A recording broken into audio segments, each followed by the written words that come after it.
লন্ডনে চিকিৎসা শেষে দেশে ফিরেছেন বিএনপি চেয়ারপারসন বেগম খালেদা জিয়া।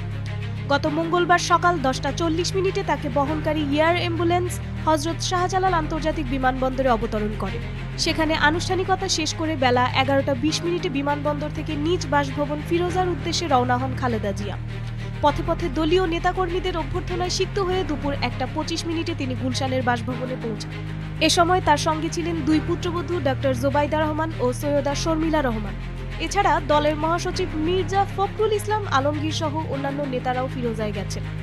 মঙ্গলবার সকাল থেকে হাজার হাজার নেতাকর্মী বিএনপি চেয়ারপারসনকে স্বাগত জানাতে বিমানবন্দরে জড়ো হন। খালেদা জিয়ার গাড়ি বিমানবন্দর থেকে বের হওয়ার সময় তারা স্লোগান ও করতালির মাধ্যমে উল্লাস প্রকাশ করেন। নেতাকর্মীদের উপস্থিতিতে পুরো বিমানবন্দর এলাকা উৎসব মুখর হয়ে ওঠে। খালেদা জিয়ার গাড়িবহর বিমানবন্দর থেকে গুলশানের পথে রওনা হলে রাস্তার দুই পাশে দাঁড়িয়ে থাকা নেতাকর্মীরা স্লোগান দিয়ে তাকে স্বাগত জানান।